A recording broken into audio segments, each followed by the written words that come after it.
Hey, American contractors, viewers of the American Contractor Show.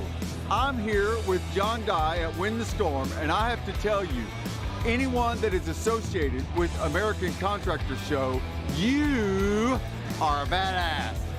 Big shout out to American Contractor Show. If you don't know, you definitely need to check out the Storm Summit. They're doing it in excellence. Check them out. Hey, what's up? This is your friend, Francisco Serrano. If you haven't checked it out, American Contractor Show, YouTube channel, Facebook channel, Twitter, Instagram, all the platforms, you need to go them, like them, start learning about your craft. Hey, I'm Matt Danskin with Restoration Referral System. Check out the American Contractor Show. The truck that they've got is awesome. Everything else that they have going on.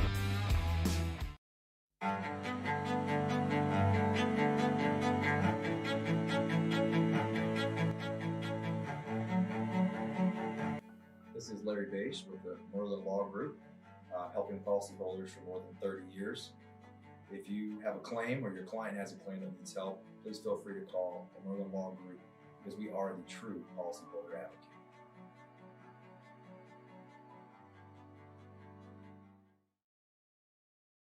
C3 was eager to help us, and even whenever we weren't giving them work, they were still eager to give advice. The things that they were putting out for the changing from DMO to RFG and giving that to the industry and not charging anything for it, I thought was really cool. And that's stuff that I, as a contractor, appreciate. I'd recommend C3 to any contractor who's looking for a PA, especially if you're around Colorado.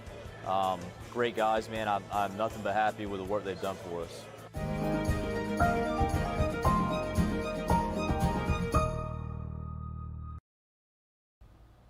Good afternoon, everybody. Meteorologist Frank Gaetano here at the Hail Palace for your daily hail forecast. As always, sponsored by C3 Group, Merlin Law Group, and American Contractor Show. Let's get right into our weather headlines. Is it June? Well, we're in kind of a little June-ish feeling pattern, as we do have severe weather risks in the central and northern plains when they should be down in, Oklahoma, Kansas right around now, this time of year. But we do have very large hail possible today in the Nebraska panhandle.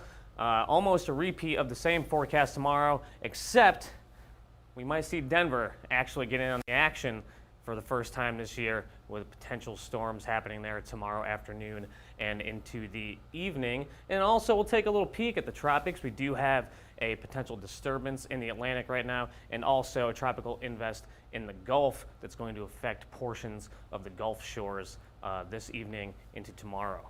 So let's hop into our upcoming events. 2021 Texas Roofing Conference at the JW Marriott Resort in San Antonio, Texas. June 16th and 18th of this year. Come out and see us at that event. And then also on June 4th, 2021 at Empower Field near Denver, Colorado, we have the CRA Trade Show. So make sure you come and see us out at that. Taking a look at our current conditions, we have some showers and rain coming up straight through the Mississippi Valley up into the upper Midwest, and then also some showers out in western Colorado. And if my clicker works here and we get to the temperatures, why is that not going? Okay, there we go. Here's our current temperatures across the country. 52 up in Portland, generally in the mid 70s, and then upper 70s in northern Texas. Got 83 in Houston as our top spot, and then an 82 just shoved in there for Fort Wayne, Indiana. Let's take a look at our dew points, though. We had a lot of moisture in the central portion of the country, as we do have that moisture streaming up from the Gulf, and it's just a constant stream. We saw those showers and rain in the Mississippi Valley. Moisture is indicated right there in our dew points, as we do have 63 in Miami and drier out west, 35 in Casper, Wyoming. So pretty good moisture gradient in the central and western part of the country. Here's our future radar for today, as we see storms develop in northeastern Colorado, track northward and northeastward through the northern plains, with things kind of lining out. A little bit of a marginal wind threat in the northern plains this evening, as those storms do line up, but we do have a marginal hail threat as well into the northern plains, and we'll take a look at what that looks like right now. We have possibility for very large hail in the Nebraska Panhandle as those storms do fire in northeastern Colorado and move towards the northeast. We'll zoom in here. Pretty rural risk for today. Sterling, Colorado has our best chance at seeing that hail. And then we also have Scotts Bluff, Nebraska with a marginal chance at some marginal hail. We work our way up to the northeast. Bismarck getting in on the action possibly with a marginal risk for marginally severe hail, as well as Rapid City, South Dakota. Not working, there we go. We have some marginal wind forecasts, possibility for some low-topped thunderstorms creating some pretty weak tornadoes, but that possibility is there for some tornadoes in La Crosse, Wisconsin, and Marquette, Michigan. Go down to the south, and then that tropical system that's pushing its way onshore is going to develop some showers in the Houston area and Lake Charles area with possibility for some showers and tornadoes there, as well as take a look at what the radar looks like for that as we see Minneapolis just to the west of where those showers are supposed to be. We do see those showers moving off to the northeast in the upper Midwest, possibility with some marginal tornadoes there, and showers coming off to the northwest off of the Gulf of Mexico, possibility for a marginal tornado threat there as well. And what's our hail forecast looking like for tomorrow? I mentioned Denver. Well, let's take a look at what this looks like.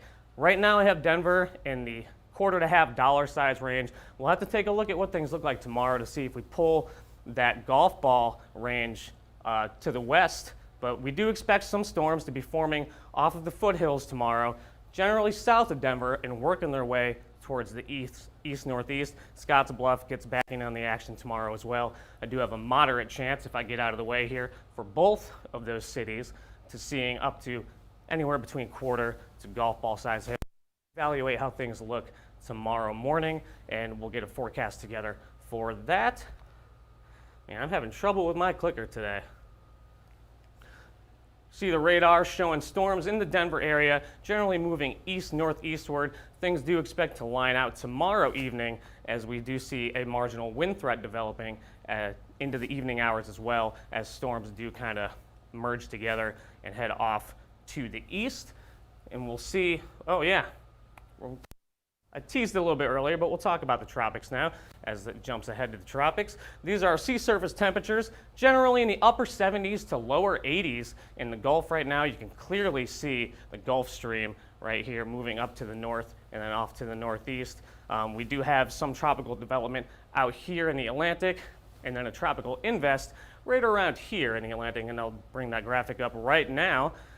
90% chance in the next 2 days and 90% in the next 5 days for this tropical depression out in the Atlantic forming. I don't really expect it to affect anybody, possibly Bermuda, but nothing really other than that. And generally it might move off to the northeast as well. We'll have to see, but definitely not going to be making a U.S. landfall. And then we have a tropical invest here in the Gulf that is supposed to be impacting the Gulf Shores area tonight with Houston, Lake Charles. Like I showed you in that graphic before, potential for some marginal tornadoes throughout today into this evening as that works its way onshore. And then we also have a rainfall estimations for this storm as well.